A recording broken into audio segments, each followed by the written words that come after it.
আচ্ছা, তো আপনার তো অনেকগুলো বই রয়েছে, তার মধ্যে আমি আমার নিজের দুটো প্রিয় বই নিয়ে আলোচনা করতে চাচ্ছি আপনার সাথে কিছু। সেটা হচ্ছে একটা হচ্ছে এই ফাজাইলে আমাল বইটা।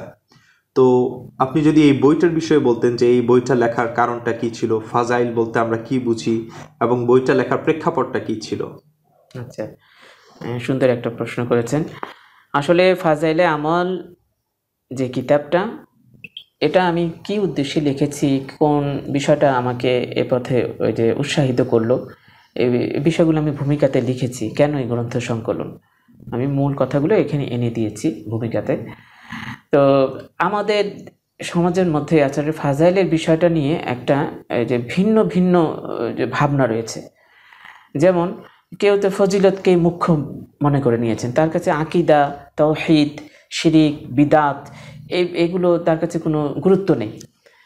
আবার কেউ কেউ দেখা যাচ্ছে যে এই ফাজাইলটাকে একেবারেই যেন তারা যে অপছন্দ করতেছেন, মানে তাদের ভাবনা যে ফাজাইল মানে হচ্ছে কিচ্ছা কাহিনীর ঝুড়ি, মিথ্যার ছড়াছড়ি, জাল হাদিস। আচ্ছা শেখ, আপনাকে ইন্টারাপ্ট করার জন্য দুঃখিত। হ্যাঁ, আমি জাস্ট আরেকটা পয়েন্ট অ্যাড করে নিই। আপনি কি ফাজাইল এবং আমল এই দুইটা শব্দ একটু ব্যাখ্যা করে দিতে পারবেন? কারণ অনেকে দুইটার মধ্যে কিন্তু পার্থক্য করতে পারে না, যে ফাজাইল কি আর ফাজাইলে আমলটা কি। যে আমলের ফজিলত, এটা তো খুব একটা সহজ একটা বিষয়। সেটা ফাজাইল বলতে ফজিলতের বহুবচন আর কি। ফাজাইল মানে যে সমস্ত আমলের মাধ্যমে বিশেষ মর্যাদা লাভ করা যায়, বিশেষ সওয়াব হাসিল করা যায়, নিজের মর্তবা বৃদ্ধি পায়। হ্যাঁ, তো বিভিন্নভাবে এটা সংজ্ঞায়িত করা যায়। এই ধরনের আমলগুলোকেই আমরা ফাজাইলে আমল বলি।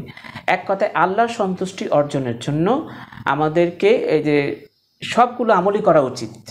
আমি যেটা মনে করি, সব ধরনের আমল, কোনো আমলের মধ্যে ফজিলত থাকলে সেটা করব, ফজিলত আমল না বর্ণিত না হলে করব না, এই ধরনের বোকামি করা কিন্তু কারোর জন্য ঠিক না।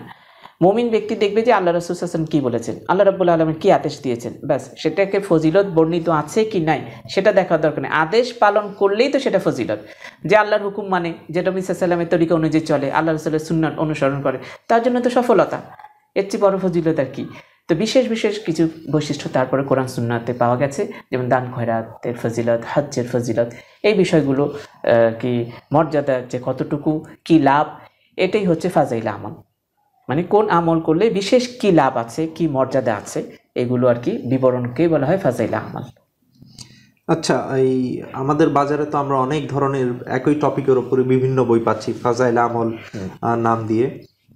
তো ওইগুলোর মধ্যে আর আপনারটার মধ্যে পার্থক্যটা কি, বা আপনি এক্সট্রা কি করেছেন, মানে এক্সট্রা অর্ডিনারি কি করলেন? আচ্ছা, আসলে ওই যে বললাম কেন এই কিতাবটা লিখলাম। আমি বাজারে অনেক কিতাব দেখেছি ফাজাইলে আমলের উপরে, এবং এটাও দেখেছি যে আমাদের দেশের মুসলিমরা প্রায় অধিকাংশই বলা যায় ফজিলতের আমলের প্রতি খুব আগ্রহ। হয়তো এটার উপরে ভিত্তি করেই এই ফাজাইল নামে কিতাবের সংখ্যাও অনেক বৃদ্ধি পেয়েছে বাজারে। তো আমি দেখলাম মানুষের একদিক থেকে আগ্রহ আছে এবং অসংখ্য কিতাবও রচনা হচ্ছে, সংকলন হচ্ছে। তো সেইখানে আমি অনেক যে দুঃখজনক, যেটা আর কি আপত্তিকর অনেক বিষয় দেখেছি, যেটাকে ইসলাম বলা যায় না, বরং ইসলামের নামে একটা ভুল আমলকে চালিয়ে দিয়ে মানুষকে যেন কেউ ধোঁকা দিচ্ছেন, কেউ বা মূর্খতা ছড়িয়ে দিচ্ছেন। প্রকৃত ইসলাম যেন ঢাকা পড়ে যাচ্ছে তাদের মাধ্যমে। তো সেইখানে দেখলাম যে ফজিলতের আমলের বই, কিন্তু দেখা যাচ্ছে কোরআন মাজিদের আয়াত যেটা আছে সেটা তো আলহামদুলিল্লাহ কোরআন মাজিদের আয়াত তর্জমা, কিন্তু হাদিসের যে বিষয়গুলো আছে, হাদিসের ক্ষেত্রে সহিহ জয়ীফের ব্যাপারগুলো আছে এখানে। তো সেখানে হাদিসটা তারা বর্ণনা করছেন, হাদিসটা সহিহ না দয়ীফ নাকি জাল, আমলযোগ্য কিনা, এই জিনিসটা তাহকিক তারা সেখানে সংযুক্ত করে দেয়নি। তো আমি যে এই যে বইটা পড়বো, আমি যেটা আমল করব, যেহেতু নবী সাল্লাল্লাহু আলাইহি ওয়াসাল্লামের ইন্তেকালের পর থেকে পরবর্তীতে আল্লাহ রসুলের নামে অসংখ্য হাদিস জাল করা হয়েছে, ইসলামটাকে ধ্বংস করে দেওয়ার জন্য আল্লাহ রসুল সাল্লাল্লাহু আলাইহি ওয়াসাল্লামের প্রকৃত সুন্নাহকে যে দৃষ্টির আড়াল করে দেওয়ার জন্য ইহুদি সম্প্রদায় থেকে শুরু করে ইসলাম বিদ্বেষীরা যেভাবে চতুর্মুখী চক্রান্ত করেছে, তার মধ্যে একটা বড় তাদের টার্গেট ছিল জাল হাদিস তৈরি করা। মানুষকে তারা শরীয়ত মনে করে আমল করবে, অথচ তারা শরীয়তের উপরে আমল করছেন এবং শরীয়তের ভিতরে নেই। তো এই কাজগুলোর থেকে বাঁচার জন্য দরকার হাদিসগুলো কি গ্রহণযোগ্য কিনা, সহি কিনা, এটা জনগণকে জানানো। যেহেতু তাহকিকগুলো হয়ে গেছে, বড় বড় মুহাদ্দিসিনে কেরাম, হ্যাঁ, তারা আমাদের জন্য একটা বড় একটা নিয়ামত বলতে পারি, সম্পদ। তারা কাজ করে গিয়েছেন, যেমন শেখ নাসিরুদ্দিন আলবানী রাহিমাহুল্লাহ সহ আরও অনেক মুহাক্কিক আলেম আছেন সারা ওয়ার্ল্ডের মধ্যে। তো তারা যে কাজ করে গেছেন, এই তাহকিকগুলো আসার পরও তারা সংযুক্ত করেননি।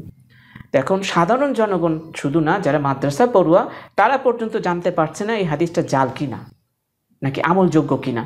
এবং দেদার্সে সেগুলোতে, মসজিদগুলোতে, বিভিন্ন তালিমগুলোতে সেই বইগুলো পাঠ করা হচ্ছে, আর জাল হাদিস, মিথ্যা হাদিসের আমল সমাজের মধ্যে রন্ধ্রে রন্ধ্রে ছড়িয়ে গেছে। তো এই একটা সমস্যা। দ্বিতীয় আরেকটা সমস্যা হচ্ছে, যেটা মানে আরও আমার কাছে মারাত্মক মনে হয়েছে, সেটা কি, এই যে ফজিলতের আমলের নাম দেওয়া হয়েছে কিতাবগুলোর, কিন্তু ভেতরের মধ্যে বিভিন্ন বুজুর্গানে দিন, কিংবা যে যে সুফি, কিংবা যে পাগল, যাতে মাজজুব বা এগুলো বলে, হ্যাঁ, তো পাগলদের আজগুবি কিচ্ছা কাহিনী দিয়ে বইটাকে ভরে রাখা হয়েছে। দেখা যাবে হয়তো হাদিসের গোটা বইতে, কোরআন যদি সাপোজ ধরেন 500 পৃষ্ঠার বই, হয়তো বড় জোর 100 পৃষ্ঠা বা তার চেয়েও কম হবে কোরআন এবং হাদিসের রেফারেন্সগুলো, বাকিগুলো কিচ্ছা কাহিনী। আর ভয়ঙ্কর বিষয় হচ্ছে, কিচ্ছা কাহিনীগুলো আকীদা বিনষ্টকারী। আল্লাহ সম্পর্কে এমন এমন ধারণা দিচ্ছে কিচ্ছা কাহিনীর মাধ্যমে, যেন বোঝা যাচ্ছে মানে আল্লাহর চেয়ে অন্য কোনো যে পীর বুজুর্গ কিংবা কোনো তাদের ধারণায় আউলিয়া, এদের খুব পাওয়ার বেশি। এমনকি আল্লাহ রাসূল সাল্লাল্লাহু আলাইহি ওয়াসাল্লামের চেয়ে যেন তারা খুব বেশি যে কোনো সাইডে অগ্রসর। তো এই যে ফজিলতের কিতাব অথচ আকীদা বিনষ্ট করে দিচ্ছে, মারাত্মক একটা ভয়ঙ্কর ব্যাপার। ফজিলতের অন্তরালে যে বিভিন্ন ভ্রান্ত তরিকার প্রচার করা হচ্ছে। তো পরবর্তীতে এই বিষয়গুলো যেহেতু অনেক বছর ধরে চলে আসছে, অনেক, তো এটা নাড়া দিয়েছিল আমার মনে, যে আসলে এর থেকে একটা উত্তরণ হওয়া দরকার। কোরআনের এত আয়াত রয়েছে ফজিলত সম্পর্কে, নবী করিম সাল্লাল্লাহু আলাইহি ওয়াসাল্লামের এতগুলো সহিহ এবং হাসান হাদিস রয়েছে, আমরা কেন যে সেগুলোকে একসাথে করি না?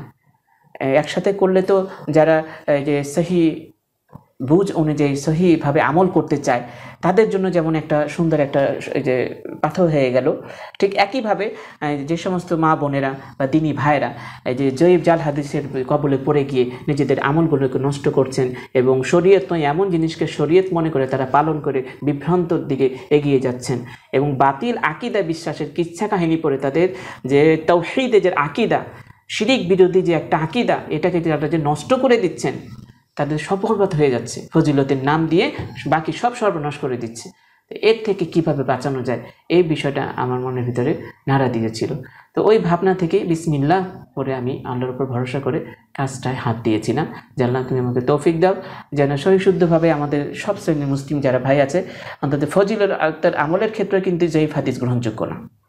আমাদের মধ্যে যে বিভিন্ন মতামতগুলো আছে, তার মধ্যে এটাই হচ্ছে সবচেয়ে গ্রহণযোগ্য এবং বিশুদ্ধ মত, যে আপনাকে ফজিলতের আমল করতে গেলেও সেখানে হাদিস সহি হতে হবে, গ্রহণযোগ্য হতে হবে। সহি হাদিস ছাড়া, গ্রহণযোগ্য হাদিস ছাড়া শরীয়তের মধ্যে আমল গ্রহণযোগ্য নয়, অ্যাকসেপ্টেবল নয় সেটা। তো এই জন্য আমরা চেয়েছি যে সহি সুন্নাহ অনুযায়ী তাহকিক সহ আমাদের একটা কিতাব বের হোক।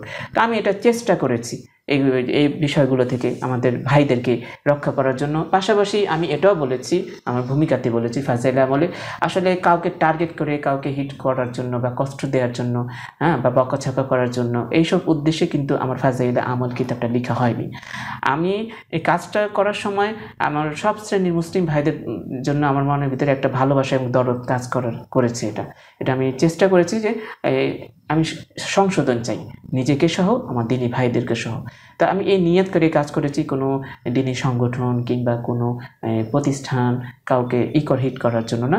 এবং আমি একটা পরামর্শ দিয়েছি যে ফাজাইল এবং ফজিলতের আমলের উপরে বাজারে অনেক কিতাব পাওয়া যায়, তাদের কিতাবগুলোতে এই অবজেকশনমূলক বিষয়গুলো আছে, আপত্তিকর বিষয়গুলো আছে। যেহেতু মানুষ সহিহ সুন্নাহ অনুযায়ী আমল করতে চায়, ফজিলতের আমলের প্রতি আগ্রহী, তো আমাদের এই দিনী ভাই এবং প্রতিষ্ঠানগুলো যদি তাদের বইগুলো যদি তাহকিক করে দিতেন, এবং সেখানে যে বাতিল কথাগুলো আছে সেগুলো যদি তারা বাদ দিয়ে সঠিক কথাগুলো রেখে কিতাবগুলো প্রকাশন করতেন এবং লেখকরা সেভাবে সাজিয়ে দিতেন নতুন করে, তাহলে সবাই সহিশুদ্ধ আমল উৎসাহিত হতেন, তিনিও সঠিক দিন প্রচারের সবটা পেয়ে যেতেন। তো আমি সেই আহ্বানটা তাদের করেছি যে এইভাবে যদি করা হয় তাহলে কতই না ভালো হয়, কারণ আমাদের জন্য এইভাবে আসা উচিত। আর আমার একটা যেটা আমার ব্যক্তিগত, যেটা আমার একটা মানে কি বলবো, এই প্রত্যেকে এক একটা দৃষ্টিভঙ্গি থাকে। আমি চাই যে সঠিক কথাটা বলবো, সঠিক দিনটা প্রচার করব, যত সম্ভব চেষ্টা করব ভাষাটা হওয়া চাই মার্জিত, তথ্যগুলো হওয়া চাই গবেষণামূলক, এবং যে ভাইদেরকে সংশোধন করতে চাই তাদেরকে দূরে ঠেলে না দিয়ে তাদের প্রতি ভালোবাসা এবং দোয়া রেখে, হ্যাঁ, আল্লাহর কাছে দোয়া, তারা যেন সঠিক দিনের পথে ফিরে আসে, এই মন মানসিকতা নিয়ে কাজ করাটা হচ্ছে আমার দৃষ্টিভঙ্গি। মানে মূলত আমরা তাদের মধ্যে সংস্কার এবং সংশোধন চাই, তাদেরকে বাতিল করে দিতে না চাচ্ছি না না, কারণ আমরা তো সব মুসলিম ভাই, আমাদের ভিতরে যে আজকে ইহুদি খ্রিস্টানদের বা ইসলাম বিরোধীদের মাধ্যমে যে বাতিল জিনিসগুলো শরীয়তের নামে ঢুকে গেছে, যারা এগুলো করছেন তাদের অনেকেই জানেন না যে আসলে বিষয়টা বাতিল, আকীদা নষ্টকারী, ঈমান ধ্বংসকারী। তো ভাইদের কাছে যদি আমরা দাওয়াতগুলো পৌঁছে দিই, তারা যদি এগুলো পায়, ইনশাল্লাহ সংস্কার হবে। হ্যাঁ, সংস্কার হবে। আমি চাই আমাদের এই ফাজাইলে আমল কিতাবটা সব শ্রেণী যারা মুসলিম ভাইরা আছে সবাই এই যে এর থেকে উপকার লাভ করুক, এবং সবাইকে বলেছি যে কাজটা শুরু হয়েছে, করেছি, আগামী দিনে ইনশাল্লাহ আরও যদি ভালো করতে হয়, পরিমার্জিত করতে হয়, সেদিকে যাব। হ্যাঁ, যাতে আমাদের কাছে একটা অথেন্টিক একটা কিতাব থাকে ফজিলতের উপরে, যেটা দ্বারা আমরা সবাই উপকৃত হব। কাজটা কে করেছে সেটা মুখ্য বিষয় না, হ্যাঁ, কাজটা আমাদের জন্য উপকারী কিনা আমাদের সেই বিষয়টা দেখতে হবে। এর দ্বারা আমি বুঝিয়েছি যে যে আহসানুল্লাহ করলো কিনা, ব্যক্তি আহসানুল্লাহ এখানে মুখ্য নয়, বরং এই যে কাজটা যেন আমার এবং সবার জন্য উপকারে আসে এবং সঠিক সহিশুদ্ধভাবে হয়, এই বিষয়টাকে যেন আমরা গুরুত্বের চোখে দেখি। এখানে আমাদের কারো ক্রেডিট নেওয়া বা যে গর্ব করা বা এগুলো জাহির করা, এটার বিষয় আমি তো সবসময় দোয়া করি আল্লাহর কাছে কখনো যেন এই বিষয়টা আমার মনের ভিতরে স্থান না নেয়। দিনের কাজ করব আল্লাহকে খুশি করার জন্য, হ্যাঁ, আল্লাহ যদি আমাদেরকে জাহান্নাম থেকে বাঁচায়, হ্যাঁ, তাহলেই তো আমাদের এটা একটা সার্থকতা, আল্লাহ সন্তুষ্টির জন্য এবং ভালোবাসা নিয়ে মুসলিম ভাইদের সংস্কারের জন্য। আলহামদুলিল্লাহ। তো এই বইটার রিলিজ করার পরে আপনি কি ফিডব্যাক কেমন ছিল? আলহামদুলিল্লাহ, আমি অনেক সাড়া পেয়েছি, অনেক সাড়া পেয়েছি। আমাদের যে সমস্ত দিনী ভাইদেরকে আল্লাহ রাব্বুল আলামিন বলবো যে রহমতই আল্লাহর একটা বিশেষ, কারণ আল্লাহর রহমত ছাড়া, দয়া ছাড়া কিন্তু কেউ সহি বুঝের দিকে ফিরে আসতে পারে না। আমি দেশের বাইরে থেকে আমি অনেক সাড়া পেয়েছি। বাইরে থেকে তো ইংরেজিতে অনুবাদ করার জন্য আমাকে বিভিন্ন প্রস্তাব এসেছেন, এমনকি বলেছেন যে আমরা এটা ইংরেজি করে নিতে চাই, যা খরচ হয় আমরা সব দেব, আপনি একটা উদ্যোগ নেন। বিদেশ থেকে আমাকে বলেছে, আরবি ভাষায় করার জন্য কেউ বলেছেন। তো ইনশাআল্লাহ আমি খুবই খুশি হয়েছি, আলহামদুলিল্লাহ। আর আমি চাই যে এটা আরও সবার উপকারে আসুক এবং সবাই এর মাধ্যমে উপকার লাভ করুক। সারার মধ্যে আরেকটা আমি দেখেছি, সেটা হলো গিয়ে যে সমস্ত দিনী ভাইরা যে বিদআত শিরক মিশ্রিত যে কিছু আজে বাজে ফজিলতের বই পড়ে, হ্যাঁ, নিজেদের আমলগুলোকে নষ্ট করেছিলেন, ঈমানকে ক্ষতিগ্রস্ত করেছিলেন, তারা এই বইটা পাওয়ার পর অনেকে ফিরে এসেছেন, টেলিফোন করেছে, সাক্ষাৎ করেছে, বলেছে ভাই আলহামদুলিল্লাহ এত দিন পর পেলাম, অনেক বছর যাবত যেন অপেক্ষা করছিলাম যে এরকম একটা বই আসুক বাজারে। তো আমি তাদেরকে একটা কথাই বলেছি, আপনারা দোয়া করবেন, আপনাদের দিনী ভাই, আমি চেষ্টা করেছি, হ্যাঁ, জানি না আমি কতটুকু পেরেছি। আমাদের যারা শ্রদ্ধেয় বড় আছেন, মুরব্বী আলেমগণ এবং আমাদের যারা দিনী ভাই, সবাই যদি আমাদেরকে একে এক পরকে আমরা সহযোগিতা করি এবং কোনো ত্রুটি থাকলে সেটার জন্য যদি দেখিয়ে দিই, হ্যাঁ, রিসেন্ট আবার সংস্কার হয়ে যাবে, তাহলে আমরা সবাই যেন এই সওয়াবের কাজে অংশীদার হয়ে গেলাম। না, আমার কাছে ওই বইটা অনেক ভালো লাগে। তার অনেক বড় একটা কারণ হচ্ছে আমিও ওইরকম একটা দলের সাথে কোনো একটা সময় জড়িত ছিলাম। তো আমি যখন নিজে পার্সোনালি জানতে পারলাম যে আসল চিত্রটা কি, বা সহি আকীদা, মানহাজ এবং এই সুন্নাহ এবং বিদআতের যখন এই জ্ঞানটা নিজের মধ্যে আসলো, তখন যখন তাদেরকে বোঝানোর চেষ্টা করতাম, তখন দেখলাম যে অ্যাকচুয়ালি সবার এই মেন্টালিটি কিন্তু সেম না, যে ধারণ ক্ষমতাটাও এক না, প্রথম কথা। আর দ্বিতীয়ত হচ্ছে তারা সবসময় একটা কথা বলতো যে হোয়াট ইজ দি অল্টারনেটিভ, যে আপনি বলছেন যে এটাতে ভুল আছে বা এটা ঠিক না, অল্টারনেটিভটা কোথায়? হ্যাঁ, সুন্দর একটা কথা বলেছেন। আমি যখন কাজ করি তখন আমার এই বিষয়টা আমার মাথায় যে কাজ করেছিল, সেটা হলো গিয়ে যে আমরা বলছি ওটা ভালো না, ওটা ভালো না, ওটা ভেজাল, তাহলে এই যে মানুষের তো ফজিলতের আমলে উৎসাহিত করতে হবে, কারণ নবী সাল্লাল্লাহু আলাইহি ওয়াসাল্লাম করেছেন তাবলীগের ক্ষেত্রে, দাওয়ার ক্ষেত্রে ফজিলতের কথা বলেছেন, কালেমা বললে কি ফজিলত হবে, এটা করলে আল্লাহ রসুলের বাণী, দিনের অংশ, যেহেতু মানুষকে প্রচার করতে হবে। তা আমি বলছি যে এটা ভালো না, এটা বাদ, এটা বাদ, তাহলে সঠিকটা কি? আমাকে তো একটা সামনে আনতে হবে, মানে আমি নিজেও বিকল্প ছিল না, তো বিকল্প একটা বইটা আনতে যখন হবে, হ্যাঁ। পেলাম তখন এখন ইজিলি মানে যে কাউকে বলা যায়, রেফার করা যায় যে আপনারা এই বইটা ফলো আমি করতে কেন পারেন। জানি তখন ভাবতাম যে ফাজাইলে আমলটা বিষয় নিয়ে, যে আমার মনের ভিতরে এই উদাহরণটা কেন জানি মানে মনে আসতো যে এখন এক মানুষের খুব খিদে পেয়েছে, তার তো খাবার দরকার। এখন আমি বলি এটা খেয়ে নেই, খাবারে ভেজাল আছে, ওটা খেয়ে নেই, খাবারে ভেজাল আছে, তাকে তো এখন তার প্রয়োজন খাদ্য, হ্যাঁ, তাকে নিজেকে ঠিক রাখার জন্য, বেঁচে থাকার জন্য তার খাবারটা দরকার। এখন তাকে যদি আমি অন্তত এনে দিই অল্প করে হলো, এই যে এটা ভেজাল মুক্ত, এটার মধ্যে বিষ নাই, এইটা নেই, ফরমালিন নেই ইত্যাদি, তুমি এটা খাও, তোমার স্বাস্থ্যের জন্য উপকার হবে, অল্প করেও হলেও যদি আমি তার সামনে এটা এনে দিই, তাকে তো এখন খাদ্যের দরকার, তার খুব খিদে পেয়েছে, তার অভাবটা তো পূরণ করতে হবে। এখন আমি সব ওই খাবার নিষেধ করে দিলাম, কিন্তু আমি একটা এই যে বিশুদ্ধ খাবার তার সামনে আমি দিলাম না। তো এই ধরনের উদাহরণ আমার মনের ভিতরে যখন ফাজাইলে আমল কাজ করি আমি, তখন আমার এই ভাবনাগুলো বারবার মনে জেগে উঠতো যে না, সহি একটা জিনিস সামনে এনে দেয়, অন্তত আপাতত আসুক, প্রয়োজনে আগামীতে আরও আপডেট হবে, কিন্তু অন্তত আনতে হবে। এই জন্য আমরা বলি যে বিকল্প আমাদের যে এই যে বিশুদ্ধ একটা জিনিস দাঁড় করাতে হবে। যখন আমরা বলবো যে এটা ঠিক না, তাহলে তার বিপরীতে অবশ্যই ঠিকটা আছে। তো সে ঠিকটা কি, আমরা এক একজন যদি এক একটা কাজ ধরি, আমার মনে হয় কাজটা সহজ হয়ে যাবে। আমি তো সবসময় বলি আমার সাথে যাতে যে সম্পর্ক আছে বা কথাবার্তা হয়, আমি আল্লাহর ছোট্ট একটা বান্দা, হ্যাঁ, খুবই নগণ্য, এলেমে আমলে সব দিক থেকে মিসকিন মনে করি নিজেকে। তো আমি ছোট্ট একটা কাজ করেছি, হ্যাঁ, ফাজাইল আমলের উপরে। তারপরে বাজারে আরও যে বেশ কিছু কিতাবের ব্যাপারে মিডিয়াতে আপত্তি উঠেছে, চরম আপত্তিকর বিষয়গুলো আছে, সেই নামগুলো দিয়েও যদি বিশুদ্ধ সহিভাবে কিছু বই বের করা যায়।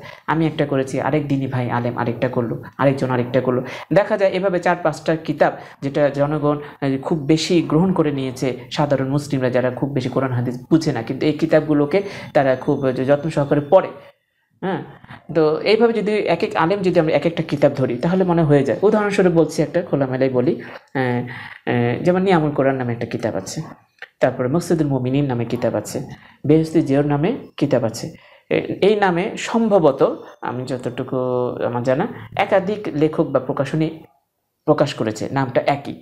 তো এই ধরনের নামের কিতাবগুলোতে, তা আমি লেখকের নাম বলছি না বা প্রতিষ্ঠানের নাম বলছি, অনেক ভুল পাওয়া যায়, যেটা মুহাক্কিক আলেমগণ ধরিয়ে দিয়েছেন। আমরা দেখেছি এবং দেখেছি যে ভুল যে ধরিয়ে দিন সঠিক কথাগুলো, এগুলো বাদ দিতে হবে, কারণ ইমানের জন্য ক্ষতিকর হয়ে যাচ্ছে। তো এই নামে যদি সহি নিয়ামুল কোরআন, সহি এই যে আপনার গিয়ে মকসুদুল মুমিনিন, এইভাবে যদি তাহকিক করে যে একজন আলেম করলো একটা, আরেকজন আলেম আরেকটা বই করলো, দেখা যাবে কি অল্প সময়ের ভিতরে, আমার মনে হয় যে এখনও যদি কেউ হাত দেয়, আগামী 1 বছরের ভিতরে এই নামে যে ভেজাল যে কিতাবগুলো আছে, তার বিকল্প বিশুদ্ধ একই নামে কিতাব পেয়ে যাবে। এবং মানুষজন ইমানের ক্ষতিকর যে বাতিল আকিদাগুলো আছে এবং জাল হাদিসের কবলে তারা পরে নিজের আমলকেও নষ্ট করবে না, এবং ভ্রান্ত আকিদা করে ইমানকেও নষ্ট করবে না। এই একটা কিন্তু একটা ভালো একটা কাজ, সওয়াবের কাজ। এইভাবে যদি আমাদের যারা তরুণ গবেষকরা আছেন এবং আলেমে দ্বীন আছেন, তারা যদি কেউ হাত দিতেন, আমার মনে হয় অনেক ভালো হয়। আমি একটা করেছি, অন্য ভাইরা যদি করে তাহলে খুব ভালো হয়। ইনশাল্লাহ আমরা আশা করি ভবিষ্যতে আমরা এমন বই আরও পাবো, প্রয়োজনও রয়েছে, কারণ এক একজনের টেস্ট ভিন্ন হয়, এক একজন এক এক আঙ্গিকে লেখে।